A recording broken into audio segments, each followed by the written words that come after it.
Tonight, the FBI is asking for your help in finding a Palm Beach County woman they say was involved in a multi-million-dollar COVID fraud scheme.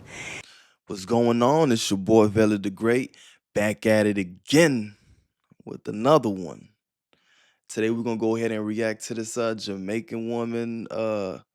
Name is Jean Esco. I forgot the first name, but she got away with $34 million COVID scheme.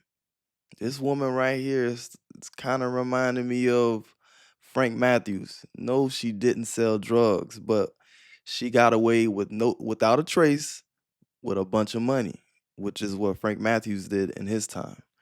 But shit, $34 million. This is crazy. This is it's crazy, man. And I guess she got arrested. She got arrested for this 2 times before, and the very last time that she got arrested, she got let out on bail and she disappeared. So we're gonna go ahead and deep dive into this video and see what really happened. Take a look. This is Elaine Esco. She's now considered a fugitive. Esco is now accused of stealing $34 million in COVID-19 relief money. CBS 12's Antoinette Delbel joins us live from the federal courthouse in West Palm Beach and has more on what to do if you've seen her. Annie? Well, Liz, federal agents say Esco has been on the run since June after she didn't show up to court here. Now, she was indicted just months after getting out of jail earlier this year on similar charges for wire fraud. 40-year-old Elaine Esco, seen here smiling with family and friends, is wanted by the FBI. The fugitive, who also went by the alias Annie Palmer, is accused of pocketing COVID relief money totaling $34 million.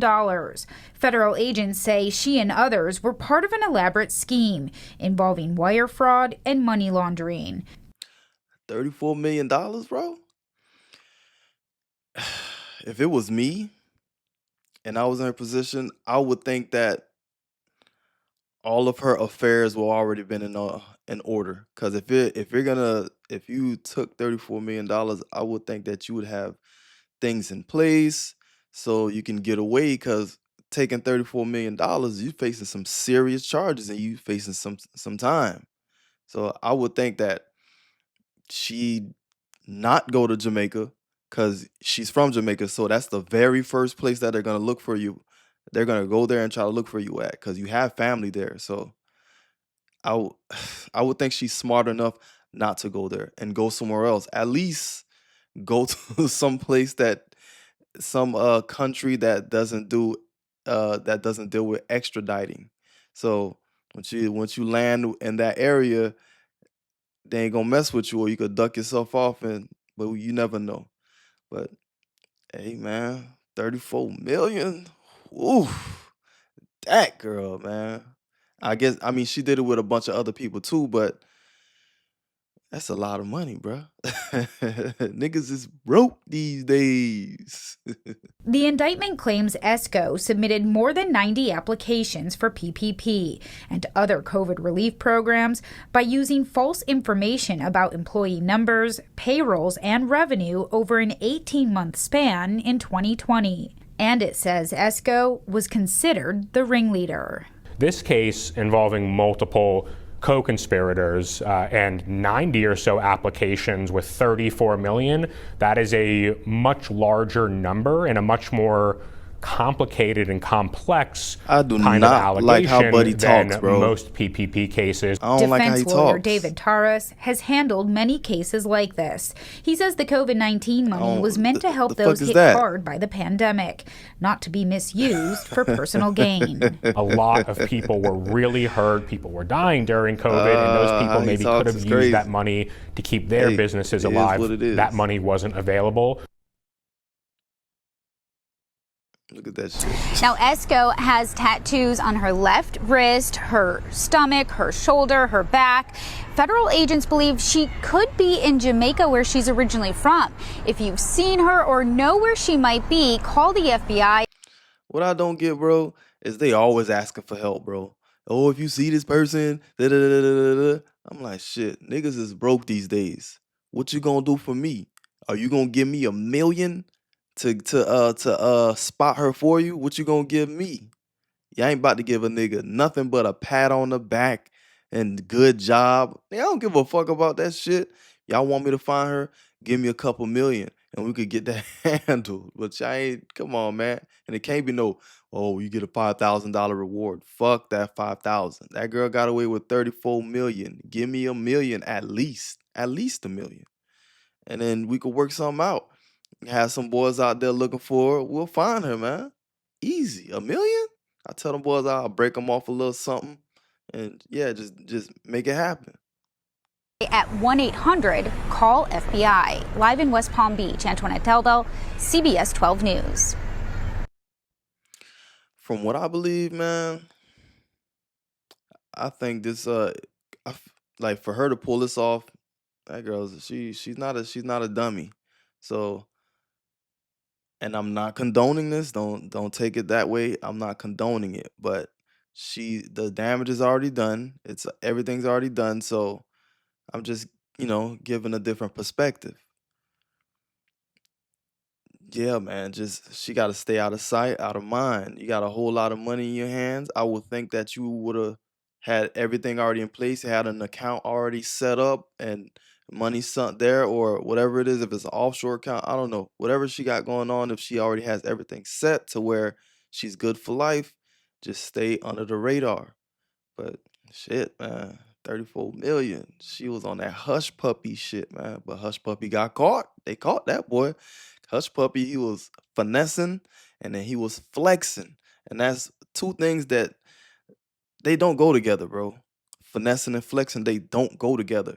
No matter on what level it is. It could be on some street shit. That shit really doesn't go together when it comes to street shit, because you out here finessing dudes, street dudes that'll really pull that thing on you and get you up out of here. And you finessing them, and they know you finessed them, or they probably found out later on you finessed them, and then they see you on Instagram flexing in designer clothing, got all these different kind of foreign cars, you taking trips, you doing all of this. It's enough for them to come and get you, because for one, they already mad at you for finessing them out some bread, and then two, you just throwing it back in their face on social media. So that's what happened with, well, I mean, that's what happened with Hush Puppy. I mean, the government, the American government was like, what the, this nigga he been finessing us out of millions on top of millions on top of millions.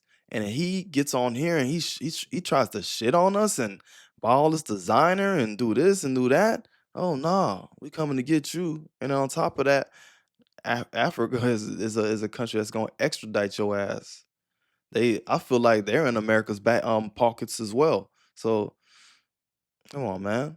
But hey, for her, I would think that she'd stay under the radar and go about your life.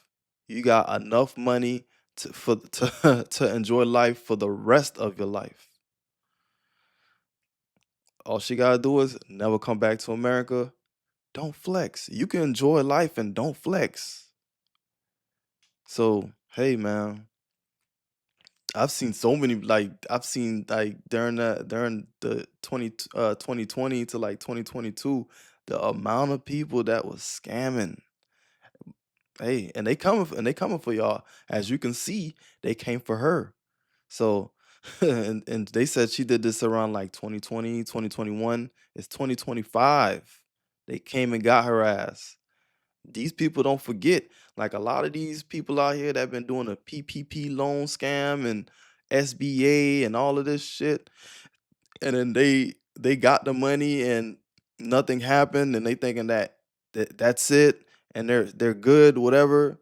They coming for your ass. And a lot of these people that did these scams, they took the money, went splurging, blew all the money, back flat broke. Either way, they still coming for your ass. You could be broke as you want to be. They coming for your ass. They not stopping. Like, it may not be today. It may not be tomorrow. It may not be next month. It may not be next year. It could be in like the next couple of years. They're coming to get you. Because it's like every so often that we're seeing these cases where they're coming to get this person that did this PP loan scam back in 2020 or 2021. They're coming to get them like a year or two later. coming to get their ass. So y'all gotta be careful. I mean, with this one right here, she got away. She got away. So she needs to stay put up and away. That's what she needs to do. But hey, if I had that 34 million, ooh, whoa. Yeah, I'd be ducked off, but she has aliases. I would have been my name I ought to change my shit legally somewhere else too.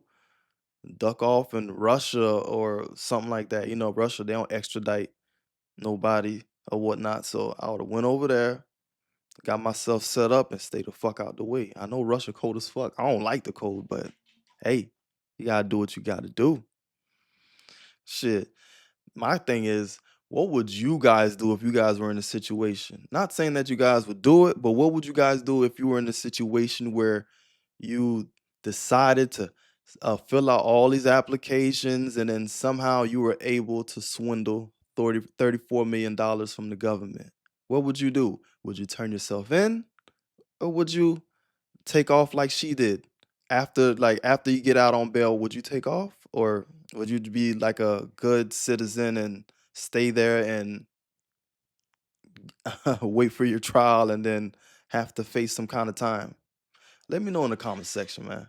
But anyway, man, it's your boy Vela the Great, VTG Reacts. And I did say reacts. I'm signing off though. I'll fuck with y'all later.